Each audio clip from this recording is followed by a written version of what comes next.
Eu lembro no debate da Globo, se não me engano, você falando, a primeira coisa que eu vou fazer, vou derrubar o sigilo de 100 anos do Bolsonaro, tudo mais. Aí o senhor vem e faz a mesma coisa. Eu sou radicalmente contra sigilo de 100 anos. Perceba primeiro a boca do Lula se esticando lateralmente o medo, enquanto o Vilela formula a pergunta, e em seguida, como que o Vilela faz uma pergunta num sentido e o Lula responde totalmente avesso ou nada relacionado ao que o Vilela perguntou. Perfeito, Emilinho. É interessante que o Vilela, nessa entrevista, ele aplica um estratagema retórico muito interessante que é conhecido como tucoque, que é o tu também, a famosa apelo à hipocrisia. Então, o Vilela abre conversando com o Lula, contextualizando a questão do sigilo de 100 anos, e no meio do contexto, no meio do enunciado, ele faz uma pergunta no sentido de, mas peraí, ô senhor presidente, o senhor não fez a mesma coisa? Como que o senhor explica isso? O que a gente vai assistir agora é a explicação do Lula, para entender o que de fato ele respondeu ou não respondeu ao ser questionado pelo Vilela. Produção, se quiser, pode soltar o vídeo para a gente ir comentando. Eu lembro no debate da Globo, se não me engano, você falando, a primeira coisa que eu vou fazer, vou derrubar o sigilo de 100 anos do Bolsonaro, tudo mais. Aí o senhor vem e faz a mesma coisa. Muita gente... Uma pausa bem rápida para comentar um negócio. Enquanto o Vilela está formulando o enunciado da pergunta, vocês conseguem perceber que o Lula, os cantos dos lábios dele vão se esticando lateralmente, mesmo com a boca semi-aberta ali. Isso é o quê? Isso é a ação do músculo risórios, que puxa a boca para o lado. Então, a expressão que a gente vê no Lula é essa. Enquanto ele está esperando o Vilela formular a pergunta, é medo, provavelmente antecipando o que viria. Então, o Lula já sabe o que ele vai responder. Essa resposta não é ingênua, obviamente, eu não preciso nem falar isso, mas enfim, deixando evidenciado que o Lula já sentiu medo no enunciado da pergunta. Agora sim, produção, por favor, pode soltar. Ficou decepcionado. Qual a explicação de colocar sigilo em tudo? Não, eu vou te dar um material para você ler. Então, depois você comentar. Deixa eu contar uma coisa para você. Primeiro, eu sou radicalmente contra sigilo de 100 anos. Então, eu estou radicalmente contra sigilo de 20 anos. Então, eu acho que deve ser sigilo só coisa de Estado, coisa de segurança nacional. Ou coisa muito pessoal. Produção, pode voltar alguns segundos, deixa congelado, mas volta alguns segundinhos, ou se quiser voltar desde o começo, só para o que eu vou falar. Prestem atenção em duas coisas. Primeiro, a expressão de medo do Lula. Segundo, ele não responde o que o Vilela pergunta. O Vilela pergunta por que o senhor fez isso, o que o senhor explica? E o Lula vai fazer uma outra resposta. A gente vai falar agora como chama essa estratégia, mas você que está em casa, você que está com a gente aqui, presta atenção nesses sinais. Eu sei que falar que o Lula está mentindo meio que é um pleonasmo, eu peço até desculpa por ser redundante, mas pelo menos serve para a gente treinar os sinais, porque do mesmo jeito que o Lula pode mentir, outras pessoas vão mentir na sua cara também, só que agora a diferença é que você vai perceber os sinais com base no que a gente está falando aqui. Então perceba primeiro a boca do Lula se esticando lateralmente o medo, enquanto o Vilela formula a pergunta, e em seguida, como que o Vilela faz uma pergunta num sentido e o Lula responde totalmente avesso ou nada relacionado ao que o Vilela perguntou. Produção, por favor, pode soltar. Eu lembro no debate da Globo, se não me engano, você falando, a primeira coisa que eu vou fazer, vou derrubar o sigilo de 100 anos do Bolsonaro, tudo mais. Aí o senhor vem e faz a mesma coisa. Muita gente ficou decepcionada. Qual a explicação de colocar sigilo em tudo? Não, eu vou te dar um material para você ler. Então, depois você comentar. Deixa eu contar uma coisa para você. Primeiro, eu sou radicalmente contra sigilo de 100 anos. Então, eu estou radicalmente contra sigilo de 20 anos. Então, eu acho que deve ser sigilo só coisa de Estado, coisa de segurança nacional. Pessoal, então isso aqui pra gente é uma estratégia retórica, ou melhor dizendo, uma estratégia verbal que a gente chama de believer ou acreditadores. Então é quando a pessoa ela fornece pistas verbais do porquê ela deveria ser vista como estando dizendo a verdade. Por exemplo, vamos supor que eu acabei de matar uma pessoa. Você vira para mim e fala, Vitor, por que você matou essa pessoa? Olha, primeiramente, eu queria deixar bem claro que matar é errado, tá certo? Eu acho que matar é um absurdo. Não deveríamos matar pessoas inocentes. É um absurdo matar. Uma alma humana tem que ter dignidade, toda a vida humana importa. Matar é errado, matar é errado. Então, perceba, eu estou arrotando aqui meros valores morais, eu estou fornecendo pistas do porquê eu deveria ser visto como verdadeiro, mas eu não estou fazendo nenhuma afirmação em primeira pessoa. Eu não matei, eu não fiz isso, eu fiz isso, aquele outro. Então essa é uma estratégia na análise da desonestidade que a gente chama de evasiva verbal, que é quando o mentiroso, em vez de responder de forma direta, porque responder de forma direta libera muito mais sinais de ansiedade, muito mais cortisol, e você acaba entregando muito mais sinais não verbais, Em vez de lidar com a situação problemática de forma direta, o mentiroso ele vai sempre procurar contornar a situação. Então, em vez de responder por que o senhor fez a mesma questão do sigilo, por que o senhor fez a mesma coisa, o que o senhor explica? A resposta do Lula é, primeiramente, eu detesto essa questão do sigilo, para mim isso não deveria existir. Mas não responde, então, por que ele fez. E vocês vão perceber que isso não acontece. Essa é uma estratégia de evasiva verbal. É o famoso passar a lábia, e vocês vão ver como que o Lula, em 2 minutos de vídeo, não responde. Ele faz isso aqui que vocês estão vendo ad infinitum durante esses 2 minutos. Produção, pode seguir. É muito pessoal. Eu estou te dando, você vai receber a explicação, sabe, do que está acontecendo. A primeira coisa que nós tentamos fazer era mudar a lei. Mas não é simples de mudar. Não, por que se coloca sigilo? Por que se coloca sigilo em alguma coisa? Por que não deixar transparente? Seria melhor. Quem criou a lei da transparência fomos nós. Então, mas por que não... O que te limita? Não é o que me limita, porque eu não sei o que decido. Não? Isso nem chega na presidência. Ô, produção, vou pedir para voltar, pode deixar congelado, mas volta, sei lá, uns 5, 10 segundinhos, antes dessa resposta dele aqui agora. Eu quero atentar um ponto. O Lula fala para o Vilela o seguinte, eu vou te apresentar um documento e lá nesse documento explica tudo, você vai entender tudo tintim por tintim, do porquê que eu fiz isso, etc e tal. Quando eu estou usando evidência numa argumentação, isso a gente fala desde Aristóteles, enfim, a gente conhece o triângulo retórico aristotélico. Para convencer uma pessoa, uma das coisas que são muito caras no processo de convencimento é o logos, que é a razão. E eu posso fazer um apelo à razão mediante evidências. Olha, sabia que segundo o artigo científico tal, as pessoas que estudam linguagem corporal têm mais dinheiro na vida, se dão bem na carreira, etc, etc, etc. Quando eu falo segundo o artigo científico tal, eu estou emprestando a autoridade daquele artigo para a minha tese. Eu estou fazendo um apelo à autoridade, se eu não entrar no mérito de fato discorrer sobre o artigo. Então, quando o Lula faz isso, ele faz uma pseudo-afirmação do logos ou um pseudo-apelo à autoridade.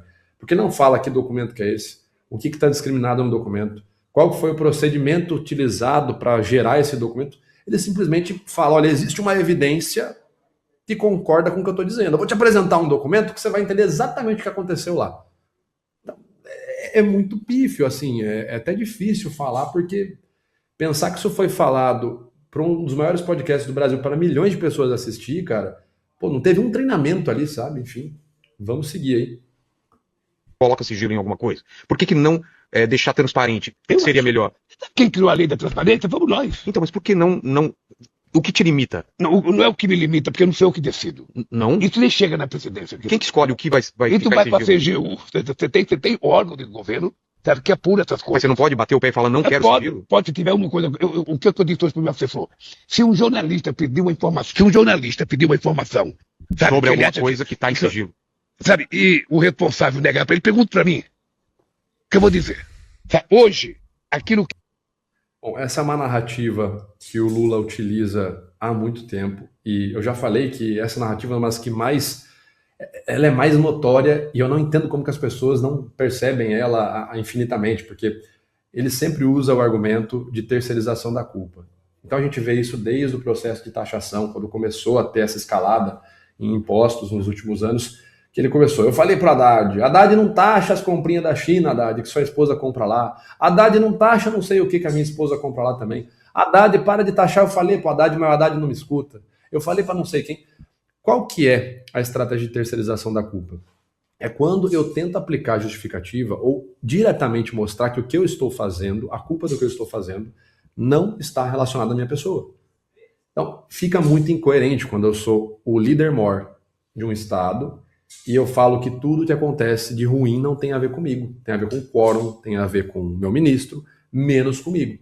E quando alguma coisa boa acontece, tem a ver 100% com a minha gestão. Fomos nós que fizemos o portal da transparência, fomos nós que etc e tal. Então, isso é o que a gente chama de incoerência narrativa. Porque se a culpa, quando acontece algo de errado sob a minha vigília, se a culpa não é minha, mas quando acontece algo certo, a responsabilidade é minha, qual é a coerência? Não é? Então são várias incoerências narrativas, a gente pode tocar até o final só para finalizar, mas é um show de horrores, assim, é uma aula do que não fazer ao dar uma entrevista para alguém. Pode tocar mais um pouco, produção, por favor, que está acabando agora. E tem segredo de 20 anos, de 30 anos, nem merecia ter. E por que tem? É isso que eu entendo. Nem merecia ter. Tá? Mas eu vou te contar, se alguém, eu não vou mudar a lei. Tá? Não vou mudar a lei. Mas hoje eu fiz uma discussão sobre isso. vou avisar publicamente aqui pro teus, sabe, Por quem tá assistindo. ver o seguinte: se alguém fizer uma pergunta e alguém dizer tem sigilo de 50 anos, tem de 20 anos ou tem de 30, se não for uma coisa que envolva menor, se não for uma coisa que não possa ser dita mesmo que é segurança nacional, se não for, meu cara, pergunta para mim que eu vou lhe dizer. Olha. Tu pode perguntar para mim. Tá bom. Pode perguntar para mim. Eu lembro no debate da Globo. Pessoal, aqui o Lula faz o quê? Ele tenta demonstrar o que a gente chama de pseudo-comprometimento. Quando a gente está analisando um debate, a gente tende a olhar duas coisas para julgar em quem a gente vai confiar. Nível de confiança e autocontrole emocional e nível de comprometimento. Então, se eu vejo que uma pessoa está falando com confiança, com as emoções sob controle, num fluxo verbal cadenciado, eu entendo que aquela pessoa está sob controle das suas paixões internas. Quando ela demonstra comprometimento, ou seja, quando a conduta dela parece condizente com o que ela está falando, com o que ela está defendendo, o ethos dela, a imagem dela sai como positiva também. Aqui o Lula faz um falso comprometimento. Olha, qualquer pergunta que vocês tiverem sobre sigilo, pode fazer que eu me comprometa a responder. Pode fazer que eu responda. Percebe que é diferente de responder o que o Vilela acabou de perguntar. Então, por que o senhor fez a mesma coisa que o Bolsonaro? Não, dei a volta. Mas assim, ó, Vilela, vou fazer um negócio bom pra você. Se algum dia alguém tiver alguma dúvida, pode perguntar que eu respondo. É diferente de falar. Perguntem que eu vou falar a verdade.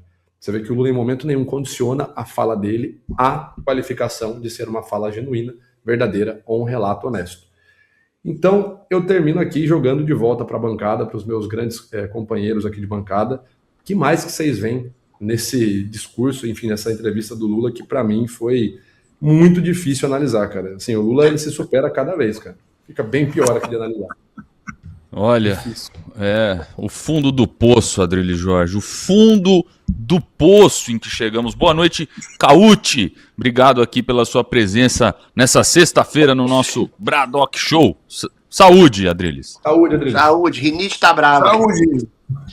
Boa noite, Milinho, boa noite, Adriles, boa noite ao nosso Metaforando, boa noite a todo o nosso público. Pois é, né? Lula que se supera. Eu acho que hoje mereceria um bônus esta análise do Lula. Acho que assim, aliás, um adicional insalubridade para o analista, né? Porque analisar um troço desse merece um prêmio de resistência.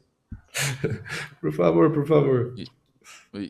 Eu até queria devolver uma pergunta pro Vitor, metaforando. Ô, Vitor, você achou que o Vilela ele confrontou? Como você achou o tom aí dessa entrevista? Bom, eu não vou falar pela entrevista inteira que eu não vi. O Vilela, ele pressionou na primeira pergunta e em seguida ele abriu mão. Ele simplesmente abriu mão. Eu entendo um pouco também a dificuldade que é você estar se expondo ali. Essa entrevista, ele coloca um alvo nas costas, mas perceba que a primeira pergunta ela é uma pergunta de conflito. É uma pergunta que gera conflito. Em seguida, ele apenas concorda. Olha lá, hein, presidente, vou cobrar. Posso cobrar? Então eu vou cobrar. Posso perguntar mesmo? Então eu vou perguntar. Então ele simplesmente foi no embalo do Lula. Não sei não significa dizer que ele é partidário, nem nada do gênero. Mas, se ele quisesse, poderia ser mais conflitivo. Poderia ter mais conflito ali, sem dúvida. O Adriles, e você? Qual foi sua impressão aí da postura do Vilela? Eu acho que a postura do Vilela, a postura do entrevistador, pode até ser conflitiva, pode até contestar, mas você espanta o entrevistado para todo sempre. O Vilela é o sujeito que eventualmente entrevista pessoas com os mais diversos escopos, ideologias, princípios, percepções de vida. Mas eu acho que ele foi bem. Eu acho que o entrevistador às vezes pode se fingir de tolo, exatamente para fazer uma figura retórica, né? Uma coisa socrática. Mas por que você está mentindo? Por que, eventualmente, você disse uma coisa, você criticou uma coisa na família Bolsonaro, na gestão Bolsonaro, e agora você está fazendo exatamente pior do que você criticava? Ou seja, aí o Lula, eventualmente, cai nessa armadilha. Uma armadilha pronta que ele mesmo se colocou. O Lula é o pai da mentira, é o pai da demagogia, é o pai da hipocrisia, é o pai da tergiversação. Como metaforando o Vitor falou de maneira muito clara, ele fugiu à pergunta e fez um princípio moral. Fez uma pergunta sobre uma derrapagem moral dele, você critica isso nos outros, mas você impõe um sigilo de 50, 100 anos daquilo que você criticava nos outros. Ele fala, por mim, eventualmente, não haveria sigilo de nada.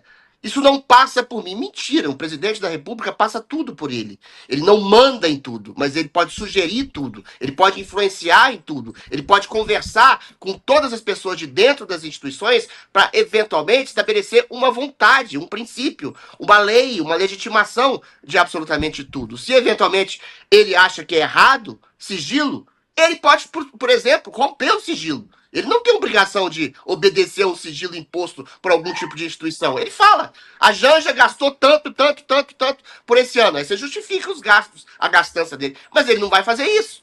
Percebe? É a contradição imanente de um homem que eventualmente disse que está acabando com a miséria há 20 anos e que quadruplicaram as bolsas famílias dos últimos 20 anos de gestão do PT. Ou seja, a contradição é uma arma de Lula. E o Lula se acostumou a ser contraditório porque ele tem uma imprensa complacente. A imprensa, ao contrário do Vilela, ela sequer pergunta. A imprensa simplesmente bajula Lula. A imprensa, a grande mídia, nos últimos, sobretudo nos últimos anos do lulopetismo, nos últimos anos do bolsonarismo também, ela tem simplesmente feito campanha ostensiva para Lula. Lula só dá entrevistas desse tipo de maneira calculada a podcasts. O Vilela é um bom entrevistador? É, mas ele nunca vai confrontar de maneira direta, objetiva e clara o senhor Luiz Inácio Lula. Ele pode fazer perguntas retóricas nesse sentido, em que o Lula se contradiz a si mesmo com a visão de todos. Mas o Lula se usa, lança a mão de uma grande mídia também mentirosa como o Lula para fazer campanha. A grande mídia, a gente fala, por exemplo, da Rede Globo, a Rede Globo falou que o Bolsonaro fez o golpe, que as eleições foram todas probas, que o TSE era absolutamente ilibado, que o senhor Alexandre de Moraes estava resgatando a democracia, quando o Alexandre de Moraes estava prendendo senhoras com bíblias e batons na mão, e o Alexandre de Moraes estava recebendo dinheiro de banqueiro corrupto, como um ditador, arrebentando com a Constituição os direitos civis de liberdade dentro de uma república. Ou seja, a grande mídia foi grande aliada do senhor Luiz Inácio Lula da Silva e das suas mentiras, basófias e contradições. Então, quando o Lula vai numa entrevista pontualmente às vésperas da eleição, é para ele dar a versão dele.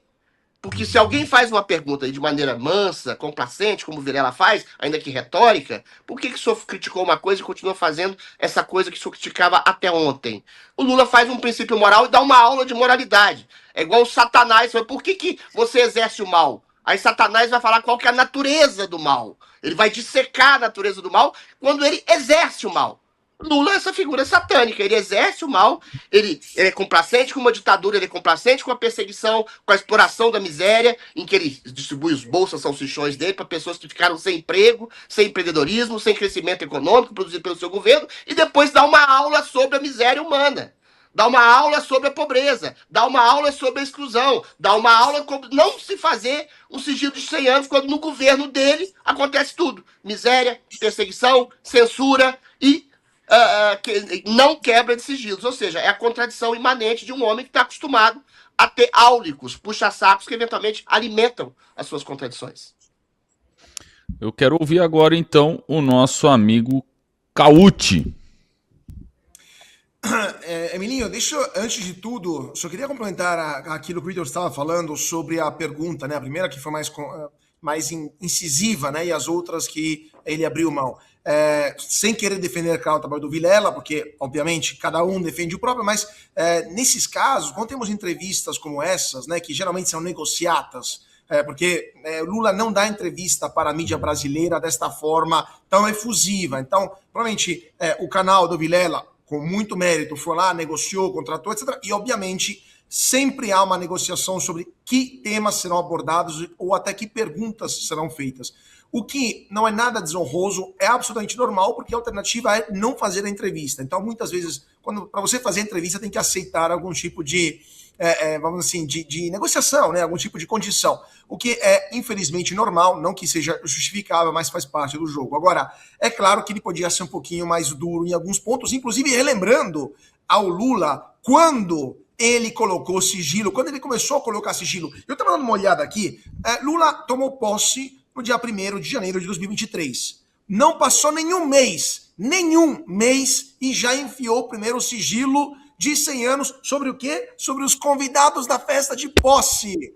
Os caras colocaram sigilo de 100 anos até sobre quem foi na festa de posse do Lula. Mas o Lula colocou sigilos 10, 15 ou 100 anos em milhares de pedidos de informação feitos por jornalistas, né? Até o Estadão fez há 2 anos atrás, em 24, uma matéria mostrando que foram cerca de 1.500 na época, e esses sigilos iam das viagens da Janja, até mesmo a comunicações sobre o Robinho, né, o jogador Robinho, nada a ver com essa história, até mesmo questões sobre o Putin, ou seja, ele botou sigilo sobre tudo, basicamente tudo, né, sobre a carta que enviou para o Putin, gastos públicos, etc. Agora, eu vou fazer um presente para o nosso público do Paradox Show, né? Uma das coisas que eu estava apurando quando eu ainda estava na Revista Oeste, eu tive que me afastar por causa da lei eleitoral, é um dos sigilos mais vexaminosos que o governo Lula pôs, que é sobre a carta que foi enviada pelo ministro Mauro Vieira, né, o ministro da Relações Exteriores do Brasil, para o Marco Rubio nos Estados Unidos, o secretário de Estado, em 2024. Lula colocou sigilo de 15 anos nessa carta. Pois bem, eu fui fuçar aonde? Do outro lado, no governo americano, e via de lei de acesso à informação do governo americano, eu pedi essa carta e recebi cópia dessa carta algumas semanas atrás. Não sei se a produção consegue mostrar para o nosso público. Essa é uma exclusiva do Bradock Show para mostrar como o governo Lula se torna grotesco na questão de sigilo. Porque nesta carta, a gente vai ver daqui a pouquinho, temos basicamente o nada. O absoluto nada. Ou seja, é o Mauro Vieira mandando uma mensagem para o Marco Rubio, cumprimentando pela eleição, foi logo após o Trump, dizendo que está pronto para colaborar junto com o governo americano, etc. Sigilo de 15 anos. Não podemos saber o que não podíamos saber o que aquela carta previa. Pois bem, daqui a pouco a gente vai provavelmente aqui no Bradock, né, mandei para a produção, se a gente consegue mostrar a carta. O Lula coloca sigilo em tudo e qualquer coisa, até mesmo nessas coisas efêmeras. E isso demonstra o espírito censor que tem esse governo. Muito bem. Vitor, quer complementar com mais alguma observação? Muito bacana, cara. Não tem muito mais o que comentar, não. Foram ótimos comentários, tanto do Adriles quanto do nosso camarada agora também. A contradição, acho que a melhor frase para definir é contradição atrás de contradição em cima dessa gestão censuradora. Não tem muito mais o que falar. Esse é um bom resumo.